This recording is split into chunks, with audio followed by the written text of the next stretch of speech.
I had put some sleeping pills in his drink to render him unconscious. Was just going to spend the night with him.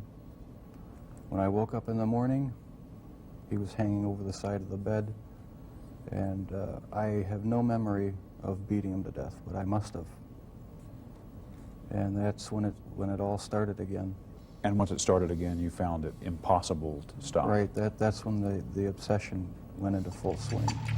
Pembunuh berantai dikenal sebagai manusia berdarah dingin, tak kenal belas kasih dan penyesalan atas tindakan keji yang telah mereka lakukan. Menurut Michael Stone, profesor psikiatri klinis di Universitas Columbia, lebih dari 90% para pembunuh berantai yang telah diteliti masuk dalam kriteria psikopat. Sementara itu, seorang ahli psikopati dunia, Profesor Robert Hare, telah melakukan penelitian terkait psikopati selama 25 tahun.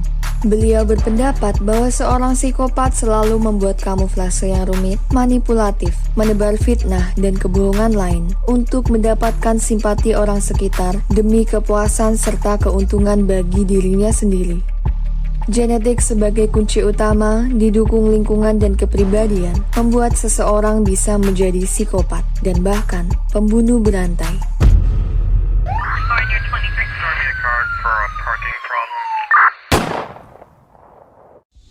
Halo semuanya, terima kasih telah mengklik video ini.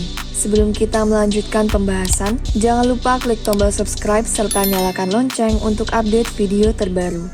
Langsung saja, mari membahas tentang 7 pembunuh berantai paling terkenal dalam sejarah. Jack the Ripper. Jack the Ripper diketahui merupakan salah satu pembunuh berantai paling terkenal yang hidup pada abad ke-19 dan melancarkan aksinya di kawasan pemukiman miskin di sekitar distrik Whitechapel, London. Julukan ini berasal dari beberapa surat yang ditulis oleh seseorang yang mengaku sebagai pelaku dari beberapa kasus pembunuhan keji yang saat itu menggemparkan London. Pembunuhan yang dilakukan Ripper umumnya melibatkan wanita tunasusila yang berasal dari daerah sekitar dengan cara memutilasi tubuh korban. Hilangnya organ-organ dalam dari 3 korban Ripper memunculkan dugaan bahwa pelaku memiliki pengetahuan anatomi atau bedah. Desas-desus yang menyatakan bahwa pembunuhan ini saling berhubungan merebak pada bulan September dan Oktober tahun 1888 dengan berbagai bukti serta beberapa surat yang dikirimkan oleh pelaku. Surat From Hell yang diterima oleh petugas berwajib juga berisikan separuh ginjal manusia yang diawetkan, dan diduga ginjal tersebut merupakan milik salah satu korban.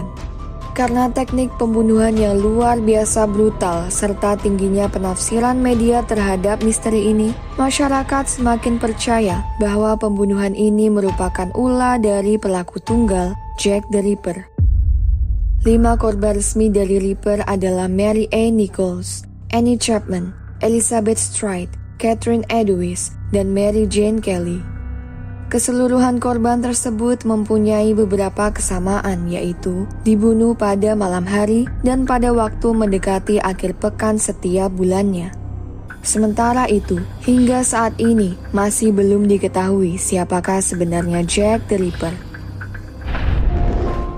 Harold Shipman. Dr. Harold Shipman, seorang dokter umum yang juga dikenal sebagai dokter kematian.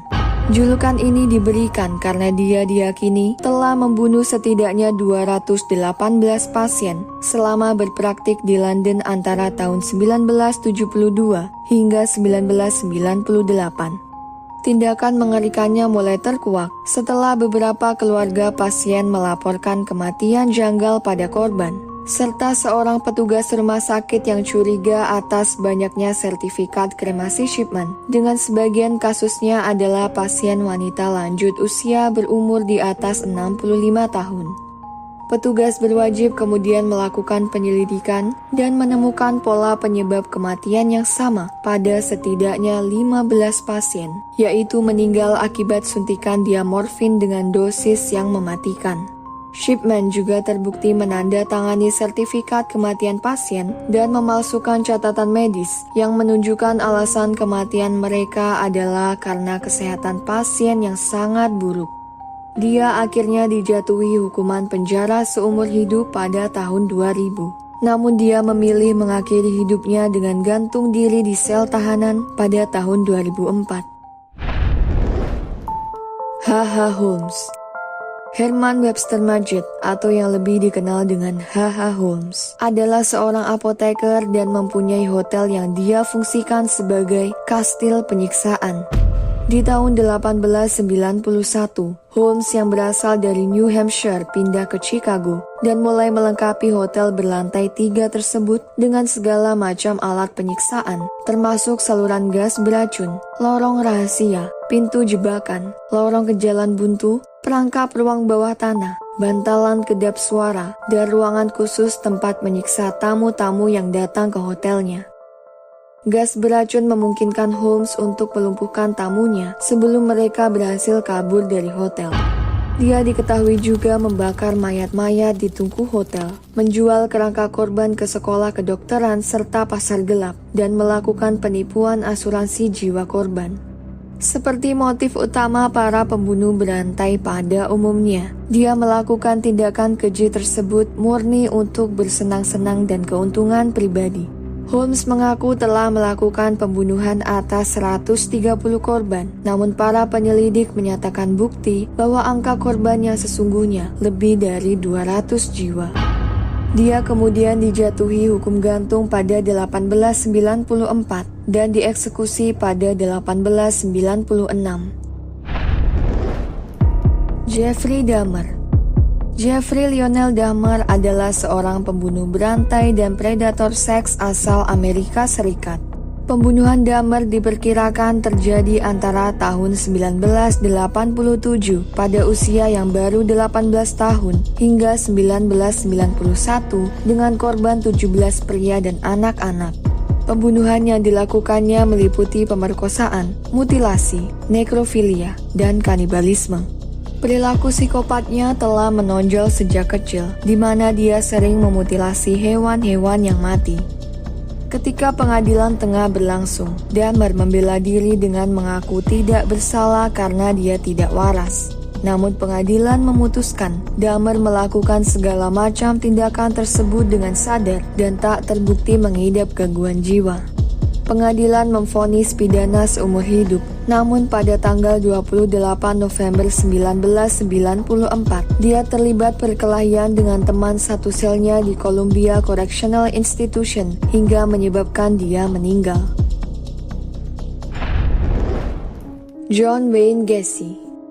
John Wayne Gacy adalah seorang pelaku pelecehan dan pembunuh setidaknya 33 pria muda dan anak laki-laki Amerika Serikat pada tahun 1972 hingga 1978. Gacy dikenal juga sebagai badut pembunuh.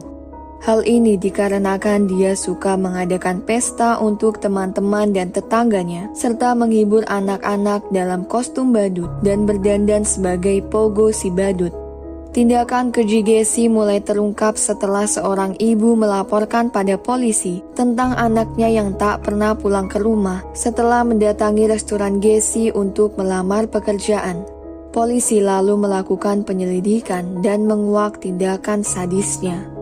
Ketika masuk ke dalam rumah Gacy, mereka langsung disambut dengan bau busuk yang aneh. Dan setelah dilakukan penelusuran, kepolisian menemukan 26 mayat di ruang kecil di bawah basement rumahnya.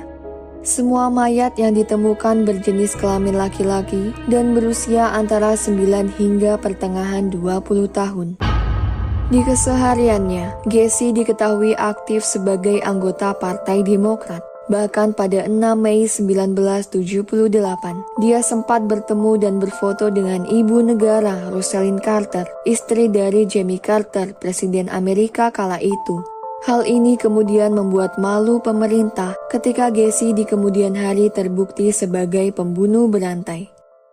Pada tanggal 10 Mei 1994, hukuman mati untuk Gacy dilaksanakan di Stateville Correctional Center di Crest Hill, Illinois, dengan cara suntik mati. Menurut laporan sipil tahanan, Gacy tidak mengungkapkan penyesalan atas kejahatannya, bahkan hingga detik-detik akhir menjelang kematiannya.